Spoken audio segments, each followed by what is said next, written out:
It's always about the sound. If you eliminate genres, all you have is frequency being negotiated. And so it's all about how it moves you.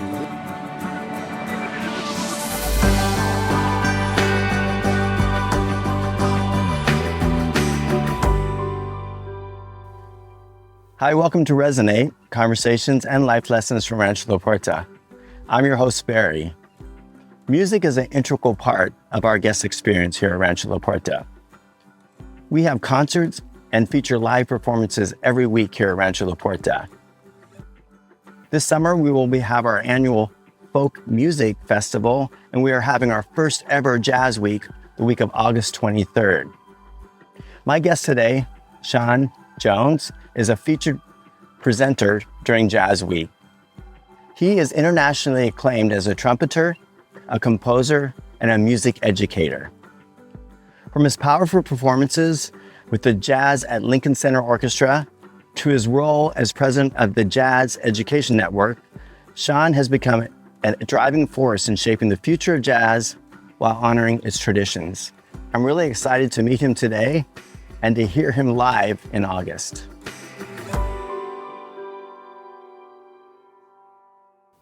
Hey, Sean. It's nice to meet you finally. I'm excited. Great to see you as well, Barry. And I know you're a busy guy, and I appreciate you taking the time to talk to us today. Where are you coming from today? I am in Baltimore, Maryland currently. We're excited because the ranch is for Rancho La Puerta. For the first time, we're hosting our first Jazz Week, where it's all focused on jazz music. And you are going to be there, and it's the week of August 23rd this year.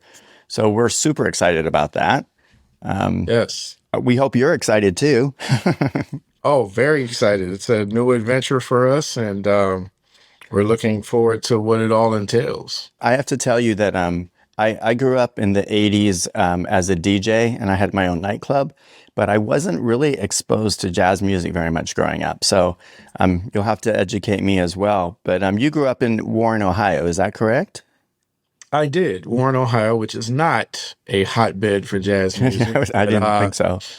But it was sort of strategically located between Cleveland, Ohio, and Pittsburgh, Pennsylvania. So I would literally split my time between those two cities. And I'd also visit places like Columbus or Detroit, a little further away, but still relatively accessible. And that's how I sort of discovered the music. Wow. I grew up near Pittsburgh. Is Pittsburgh a jazz kind of hub? Pittsburgh is one of the most important jazz towns in the country. It's so many legendary musicians come from there, from Earl Hines to Roy Eldridge to the Turrentine brothers, Stanley Turrentine, Tommy Turrentine, George Benson. So many amazing musicians come out of Pittsburgh. Jeff Tain Watts, who played with Wynton Marsalis. And it's a huge jazz town, great jazz scene. And so it's kind of like one of those unspoken important cities. That's great. I have a lot of George Benson records on vinyl. I didn't even think of him as a jazz person. So tell me, like, I read that you grew up singing in the church choir, and then you played the drums, and then at 10 you started with the trumpet. So how did that happen? What made you become interested in the trumpet? Because this might sound funny, but when I was in grade school, everyone was supposed to take an instrument, and I picked the trumpet because I'm like, look, there's only 3 buttons. I should be able to play that. But no, it was way more challenging than I thought. Yeah, well, ironically, that was one of the few reasons that I picked it. It looked easier. That being said, I was sort of at this interesting little crossroads, as much as a crossroads could be for someone in the 5th grade. I grew up singing like in church and playing in the church, like I said. And so I was always into the music. But I liked sort of more sophisticated music, because growing up in a Pentecostal church, you get all of that. You get blues, you get jazzy sounding stuff, you get classical sounding stuff, the dense harmonies of the choir. Everyone could improvise. So I was always thinking sort of on a higher musical plane, and just from hearing it. And when I got into 5th grade, they, like most music departments or most music programs, they brought in people to sort of demonstrate what these instruments could do. And so they brought in drums and saxophones and all of this kind of stuff, and people would go towards gravitate towards that. But nobody really gravitated towards the trumpet or the Hmm. French horn. Right. I said, that's interesting. So I'll check out the trumpet. And then when I picked up the trumpet and tried to play it, I realized it was hard. Yeah. And so I sort of fell in love with the challenges that came with playing that instrument. And also, I think my grandmother told me some, I don't know if it was true or not, but she said that my great great grandfather or something like that played in a war or something like that. I vaguely remember that, Mm. but I really just fell in love with the challenge of the instrument. And the harder it got, the more I wanted to play it. And then it sort of became my identity because I got good at it. And I Hmm. was such a shy kid because of multiple reasons, Hmm. multiple things. And that shyness sort of went away because I could hide behind the Hmm. instrument. And that sort of became my thing. It was almost like a shield for me. It's maybe even a way that you could communicate what's going on inside, right? Yeah, it kind of was. Yeah. So, can you remember who were the earliest people you listened to? Definitely Miles Davis was one of the first. That was the first album that I ever heard that was jazz. It was like Miles Davis, an album called Tutu. Hmm. And my teacher gave me that album, and I just fell in love with it. There's another album called Amandla by Miles Davis. Both of them were produced by Marcus Miller, who I would eventually end up performing with later, which was kind of a trip. But those were like the first two albums that I got, along with Kind of Blue. And it kind of just blew up from there. I started checking out who played with Miles Davis. So I started getting those out recordings. And at that time, I was really into who was playing fast and high and all that stuff. So it Yeah. was like Dizzy Gillespie, Freddie Hubbard, Yeah. folks like that. I would just fall in love with their playing. Yeah. And just went down a rabbit hole, to be honest with you. And I started to take it to church, take the trumpet to church and try some of these Yeah. jazz That's awesome. licks Yeah. out. And of course, they were like, don't play that jazz in church. I grew up in a very Right. strict environment. So, Yeah. but those were like the first records I ever checked out. Miles Oh, Davis records, Dizzy Gillespie records, yeah. some fast saxophone players like Sonny Stitt or Charlie Parker. But I was really into it. It's interesting because I mean, before I came to the ranch, and I would guess maybe it was in the '70s, early '80s. Miles Davis has been here to He was here at Rancho La Puerta, so maybe you'll feel his energy when you're here. Oh wow, that's Yeah, interesting. super cool. Now, I read somewhere also that one of my personal idols in music is Prince, and I read somewhere that you played with Prince. Oh yeah, there was a very brief stint. I did something with them, but it was very brief. so Was it? so Are you on any of his recordings? no, I'm not on any Oh, recording. It yeah. was only like a week or so, Oh, that's so cool, though. maybe a Yeah. week or two. Yeah, but it was cool. I'm curious. I know that you work in education as well. You're the president of the Jazz Education Network, and so Was you were okay. So yeah. how have you seen jazz change from when you started playing jazz to what you see it as today? Well, the music is the music. It's like any other type of music. It evolves. The Right. sounds change with each generation. So I think sometimes we make these things a little more, I don't know, we make it a Intellectual? little, yeah, a I little don't more know. intellectual than they are. I Yeah. mean, with every generation comes a different sound. It's a different vibration. They're on Hmm. a different frequency. Like for instance, there's different things happening in the world now. So the vibrations Right. are different. The frequencies Right. are different.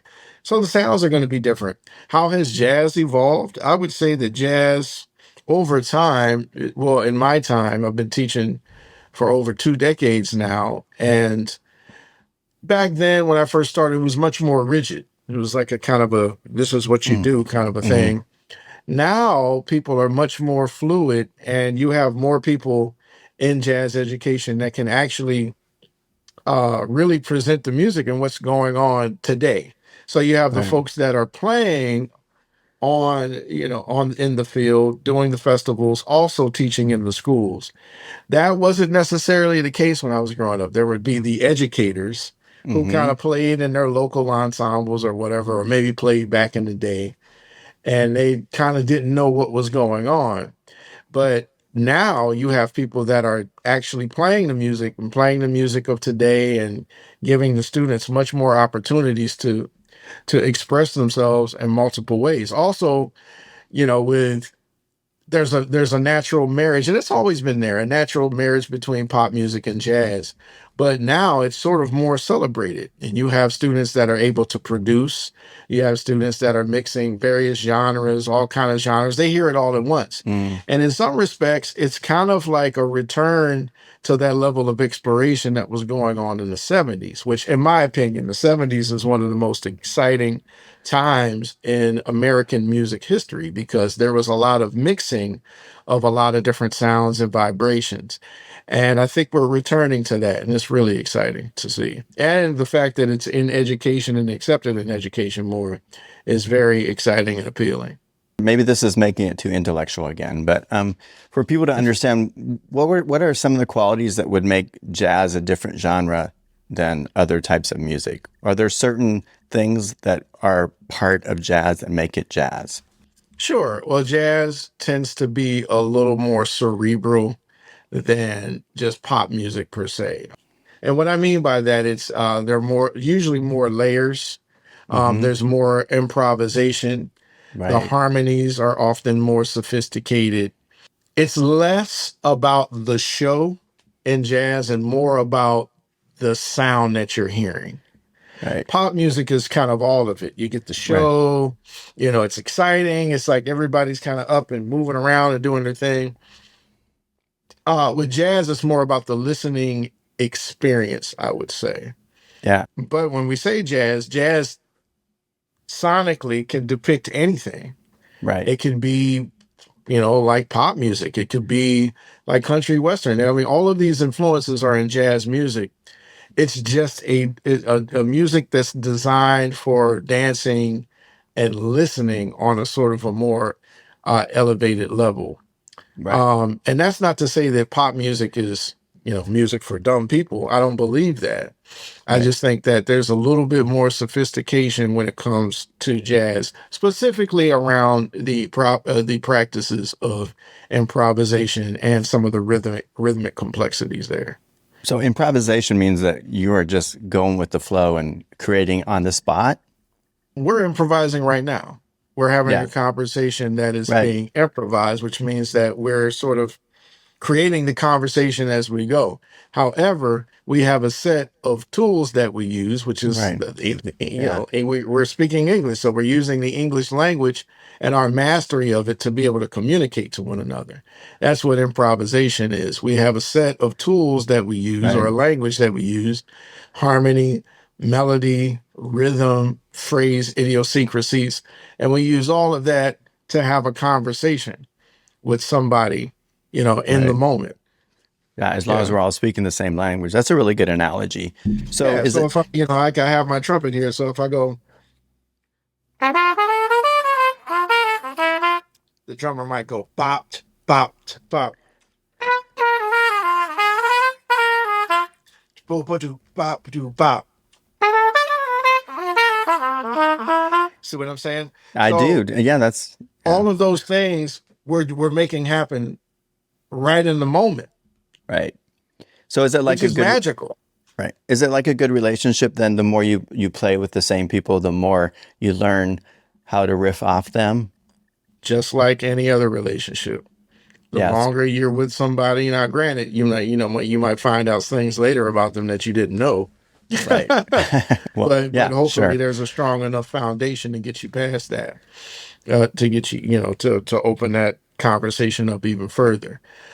But yeah, the longer you are in a relationship with anybody, it's going to sound better. That's why bands are bands. A Yeah. great band, yeah, a great band is going to sound tight. Like Yeah. one of my favorite bands is actually a rock band. It's called King Crimson. They've been Oh, around for decades. And so there's this natural kind of thing that happens. Right. So, and the industry kind of makes that difficult, especially in jazz, because jazz is not as popular as other things. So it's harder for folks to stay together longer in jazz music because, first of all, you could improvise and you can figure it out pretty quickly. Right. But, everybody has to work, and sometimes people get better opportunities outside of the bands, and they go to make money. Everybody's got to take care of themselves. So it's a little more tricky. But for bands that stick together, there's definitely a sound developed. Like one of my favorite jazz bands now is a band that's called Artemis. And they are really wonderful. It's a all-female band, or a female identifying band, I would say. And they've been playing together for years, and they sound amazing. Or you have groups like the Jazz at Lincoln Center Orchestra, who've been around for decades, and they have a sound. And so when you can stick to that sound, it definitely is felt by the people in the audience. Right. And so the other jazz musicians that will be here at Rancho La Puerta are Ben Williams and Billy Childs. And you've played with them before, right? I've played with them many times. I've played with Billy Childs a lot over the past, I guess, 4 or 5 years now. Right. As we were coming out of the pandemic is when I joined Billy Childs' band. That's awesome. And Ben Williams I've been playing with for a couple of decades now. He was in one of my first bands, so it's going to be a good time. Yeah, that's awesome. Hello there, my name is James Conland. I am a conductor of symphony orchestras, opera houses. I've spent a life of international travel, maybe 50 years now, throughout Europe and the United States. And I come to the ranch as often as I can, inspired by my wife, who first came here 35 years ago when our first daughter was born. I came first as a guest, but eventually I started giving talks. They call them presenters here, and I talk about music. Music, I believe, is fundamental to everybody's life. I don't say that just because I'm a professional. I became a professional because music became necessary to me. And I'm happy to be able to present that and talk about that at the ranch, along with so many other interesting musicians who come here and perform. I hope you're enjoying today's podcast as much as I am. To learn more about our wonderful presenters and exciting weeks coming up at the ranch, go to rancholapuerta.com and check out our events calendar. Make sure to mention the podcast when making your reservation to take advantage of a special offer. Some restrictions may apply. I was recently invited to an evening where it was a jazz group playing, and I was amazed. It was in San Diego, and it was this huge venue, and I could not believe how many people in their 20s and 30s were there. And it was it was an event. It was like a culture. I mean, people were dressed up a certain way. It was like amazing to me. So I feel like the younger generation is really getting jazz right now. Do you feel that? Yeah, they're always going to get it. I mean, music is music. Right. No, I mean, it was just it was a different thing, It was like, you're right. Like the music was, a lot of the songs were songs I've heard before, but done in a different thing to the jazz music. So it was more about the sound, right? Which I thought was really cool. Yeah, super cool. And it's always about the sound, Right. It's if you eliminate genres, if you eliminate, okay, this is classical music, this is jazz music, this is pop music, this is this. Right. If you eliminate all of that, all you have is frequency being negotiated. And so it's all about how it moves you. This is the danger of economics. This is the danger of monetizing anything. Because once you do that, then you want to put a label on it. Yeah. Like, how do we know the spaghetti sauce is spaghetti sauce? Well, we go to the store and it's in the Italian aisle, and it's next to all of this stuff that says Prego or, whatever it is. And it sounds Italian, looks Italian, so they market it this way. But if you put a can of red sauce in the Asian section, you're going to think that's what? You're going to think that that's Asian food. Yeah, for sure. Yeah. So the labeling is what has skewed things largely. I think humans want to put labels and categories on everything. And music is just one little part of it. I mean, we do it with everything in our lives, for sure, right? So I read that you were classically trained. What does that mean exactly? It just simply means that I went through certain pedagogical practices in order to be able to play the Hmm. instrument at a high functioning level.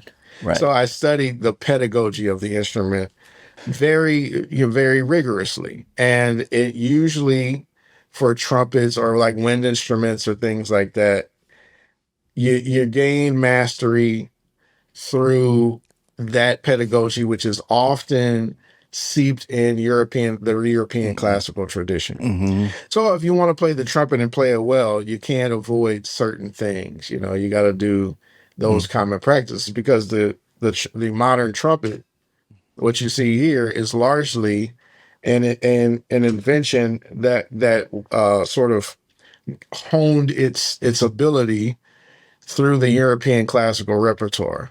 But now we don't necessarily say that because we have over 100 years of jazz musicians and other musicians playing the trumpet. So it's Right. not just about being classically trained now, it's about being pedagogically sound. Right. So I would imagine that playing the trumpet can be physically demanding. So, like, how much time do you spend practicing and playing on a given day or week? I try to get at least my basic routine in every day, which is again covering the pedagogical aspects of what it takes to play the instrument. So that means I have to do long tones, I have to do scales, arpeggios, articulation, all of those things. Takes a little over an hour, maybe an hour and a half. On a good day, I'll get in another session or two sessions after that. So on a good day, I practice for like 3 hours. On a bad day, I don't practice at all, but you know, Yeah, yeah. um, I try to cover that routine every single day. When I was coming up now, I was practicing somewhere between 3 to 4 hours a day Yeah. and playing on top of that. So, What do you do to renew and take care of yourself? well, I haven't always been very good at that. Now that I'm getting older, I'm trying my best to do that. I try to get out and walk, do some type of exercise, read, meditate, um, get close to family, all of Mm-hmm. those things that anybody else would do to ground them, and Right. it's a lot harder to do as an artist or a musician because we're constantly in the wind, we're constantly on the Mm-hmm. road, there's distraction everywhere possible. But you make enough mistakes and you do the wrong things enough, hopefully something clicks up, and i'm Mm-hmm. and i'm an example of that. I've lived a very kind of dual life in a lot of respects, where on one hand I would be doing great stuff, and on the other hand I'd be an absolute demon. Yeah. So Wow. so now that I'm older, I'm reconciling what that means in order to live a fulfilled life. I don't think you're alone with that. I think many of us have that as a thing. So I now a lot of my questions are just based on what I read about you, but I read that do you feel like music and jazz for you is a spiritual practice? Music and jazz definitely is a spiritual practice for me, in that, gosh, you're taking sound and you're conveying emotion to Mm-hmm. human beings. In order to convey that emotion, you got to feel it first, Yeah. you know. Yeah. And growing up in the gospel church, I know the healing power of music, and I know what it's able to do for people when it's done with the right Right. intention. Now, again, as I get older, I'm realizing that intention can be skewed if you're not Right. whole. So, Right. it's going to be wonderful going down to Rancho La Puerta, because it's about healing. And I get to sort of exercise those principles in real time with people that come with that purpose in mind. A lot of times you play this music, or you play any music, it's at a at a big venue or a bar or something. And so it's about releasing Mm-hmm. any way you can. Mm-hmm. And there'll be alcohol, there'll be all this kind of stuff there, but when it's designated time that's specifically for Mm-hmm. healing and for rejuvenation, then you can really lean into that, and you can program music that's all about that. And I'm really looking forward to that, because by that time I'm definitely going to need Yeah. it. Yeah. You sound like you have a pretty busy schedule. What are the projects you're currently working on? right now, I'm actually starting a new band with a dear friend of mine. His name is Tim Green, great saxophonist. We're starting a new band that's going to be based on our spiritual upbringing and what we want to put out there in the world, just good vibrations and being Right. unapologetic about that. Sometimes we put these projects together and it's sort of like a hint at some things. No, we're going straight at it. And it's the whole concert is going to be about Mhm. healing and renewing. I also work with Carnegie Hall in the summer times with their youth programs called the National Mhm. Youth Orchestra Jazz. We'll be going to Brazil this year. That's the plan. So that'll be fun. That's always a good time. And then after that, it'll be Yeah. you all. And then we start the fall festival season and getting back into school. So it's a busy time, but I'm thankful that I'm doing good things during Yeah, this so time. it sounds like you travel a lot. Let's maybe going back just a little bit, and I'm sure you've been asked this question a lot of times. I like jazz started in New Orleans, right? And it was a kind of it almost had a political kind of one where people could speak what they felt. Because I'm trying, I read somewhere that like I'm trying to think of his name. Is it Wint? He got the first Pulitzer Prize for one of his jazz. Oh, Yeah, Wynton for Marsalis. and it was about Yeah. about slavery in the United States, and so I think a lot of people think of jazz as starting from those roots. Hmm. It did.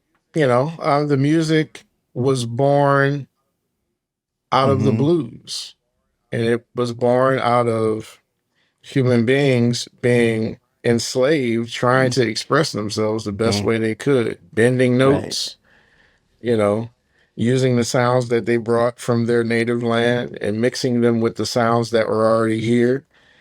And as technologies came around and as more melding came around, these folks would then create this music out of Right. New Orleans and also out of Charleston, South Carolina, in the South, and bring it north, adding in, taking influences from marches, taking influences from spirituals, all of those things, and then adding their sound into it as a Hmm. means to overcome their Yeah. pain, as a means to get beyond that. Now, obviously, all of those sounds change over time as the country Right. changes. When you deal with systemic racism the way that it is, it's very hard to Right. very hard to negotiate that, and it gets worse over time. And so the music shifts Mm. more over time. There's more Right. turmoil in it. There's more of a reach to try to get past it. So sounds sometimes are very joyous and exuberant. Sometimes they're very Hmm. tumultuous. Sometimes it's like very aggressive. And a lot of the music that you hear now has a lot of protest in it because Yeah. people Yeah. are tired. People are tired of just the powers that be Right. keeping people Right. separated and keeping them Right. downtrodden. And so going back to the origins of the music, there's always going to be music like this because people have to Right. overcome. People have to find a way other than words to communicate their pain and Hmm. suffering. And so as long as you have pain and suffering, you're going to have music to try to get you beyond And that. But hopefully one day human beings get it together and there's just nothing but joyous yeah, music and I out think a there. lot of That sounds pretty amazing, right? I think a lot of the problems with is are happening up here in our heads, and I find that music is a way that you can speak to the heart of people, and you can Yes. you can reach people that you might not normally be able to reach.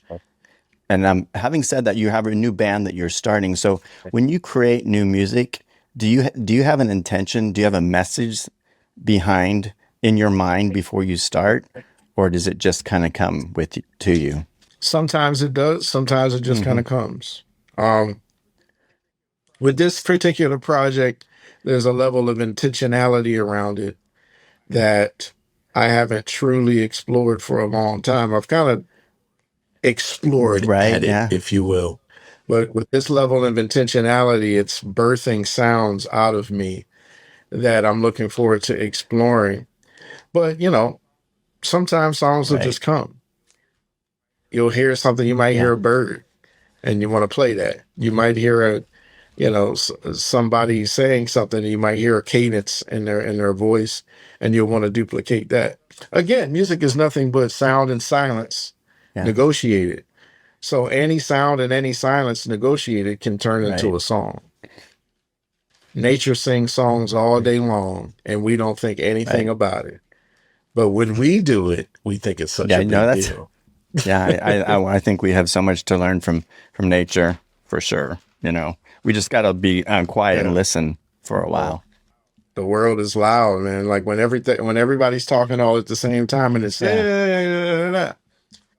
then there's no silence. Music is silence and sound. Yeah, I mean, I've read in so many things that most of the communication happens in those moments of silence. Or a lot of the feeling in music is in between those notes, and so I think that's pretty amazing and powerful for people. And I think you're gonna. I hope that you're gonna love the ranch as much as I love the ranch, but you're gonna find people here are hungry to grow on a personal and a spiritual level, and I think that I can already tell you're going to be a vehicle to enhance that.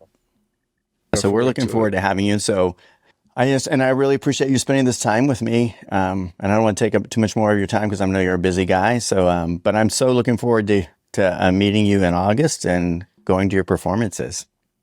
Thank you. It's going to be a great time, and come getting ready for some healing. Yeah. Thanks so much. I'll see you soon. Thank you. Take care. I love listening to music, but I also love talking to musicians.